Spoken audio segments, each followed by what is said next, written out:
નમસ્તે બાળ દોસ્તો, આજે આપણે ધોરણ 8 વિષય વિજ્ઞાન પાઠ 1 પાક ઉત્પાદન અને વ્યવસ્થાપન આ પાઠના અગત્યના પ્રશ્નોનો મહાવરો કરીશું. પ્રશ્ન 1. પાક કોને કહે છે? જવાબ છે, જ્યારે કોઈ એક જ પ્રકારના છોડને કોઈ સ્થાન પર મોટી માત્રામાં ઉછેરવામાં આવે તો તેને પાક કહે છે.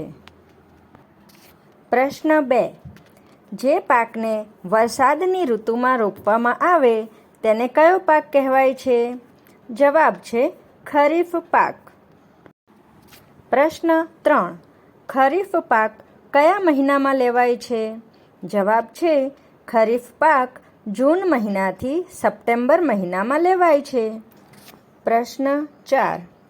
ખરીફ પાકના કોઈ પણ 5 ઉદાહરણ આપો. જવાબ છે, ડાંગર, મકાઈ, સોયાબીન, મગફળી, કપાસ. આ બધા ખરીફ પાક છે.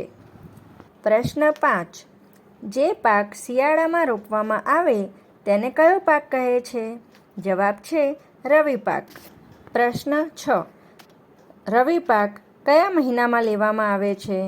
જવાબ છે, ઓક્ટોબરથી માર્ચ મહિનામાં રવિ પાક લેવામાં આવે છે. પ્રશ્ન 7. રવિ પાકના ઉદાહરણ આપો. જવાબ છે, રવિ પાક ઘઉં, ચણા, વટાણા, રાઈ, અળસી વગેરે રવિ પાક છે. પ્રશ્ન 8. કયા સજીવો ખેડૂતોના મિત્ર છે? જવાબ છે, અળસિયા અને સૂક્ષ્મજીવો. પ્રશ્ન 9.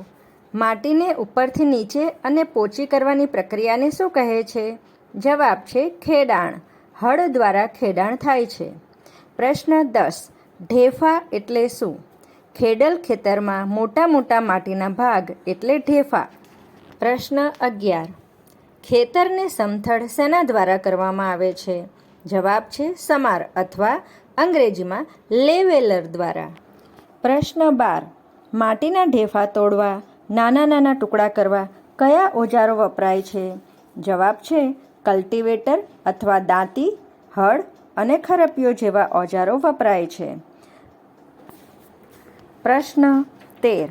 હળનો શું ઉપયોગ થાય છે? જવાબ છે, જમીનની ખેડ કરવા, ખાતર ભેળવવા માટે, નીંદણના નિકાલ માટે અને માટીને ખોદવા માટે હળ વપરાય છે. પ્રશ્ન 14. હળને કોની મદદથી ખેંચવામાં આવે છે? જવાબ છે, બળદની જોડ, ઘોડા કે ઊંટની મદદથી હળ ખેંચવામાં આવે છે. પ્રશ્ન 15. હળમાં લોખંડની મજબૂત ત્રિકોણાકાર પટ્ટી આપેલ હોય છે તેને શું કહે છે? જવાબ છે, ફાલ. પ્રશ્ન 16. હળનો મુખ્ય ભાગ લાંબા લાકડાનો બનેલો હોય છે તેને શું કહે છે? જવાબ છે, હળ શાફ્ટ. પ્રશ્ન 17. નીંદણ એટલે શું? જવાબ છે, મુખ્ય પાકની સાથે ઉગી નીકળેલી બિનજરૂરી વનસ્પતિ એટલે નીંદણ. પ્રશ્ન 18. નીંદણ દૂર કરવા માટે અને જમીનને પોચી કરવા માટે શું વપરાય છે? જવાબ છે, ખરપિયો. બાળ દોસ્તો, ખરપિયાનો બીજો છેડો પ્રાણીઓ દ્વારા ખેંચવામાં આવે છે. પ્રશ્ન 19. કલ્ટિવેટર એટલે કે દાંતીનો શું ઉપયોગ છે? જવાબ છે, ટ્રેક્ટર દ્વારા સંચાલિત દાંતી ખેતરની ખેડ ઝડપથી કરે છે જેથી મહેનત અને સમયની બચત થાય છે. પ્રશ્ન 20. જે અનાજના દાણા પાણીમાં નાખતા પાણી ઉપર તરવા લાગે છે તેવા બીજની ગુણવત્તા કેવી હશે? જવાબ છે, ખૂબ જ ખરાબ, કારણ કે જીવાતોએ અનાજના દાણા અંદરથી ખાઈ લીધા હોય છે જેથી તેવા દાણા ખેતરમાં ઉગી શકતા નથી કે વિકાસ કરી શકતા નથી.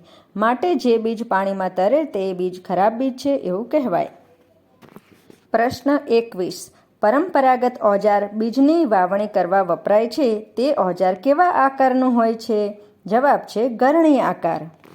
બાળ દોસ્તો, આપ આ પ્રશ્નોના જવાબ સાંભળશો તથા પુનરાવર્તન કરતા રહેજો અને સારી તૈયારી કરશો એવી શુભેચ્છાઓ. આભાર.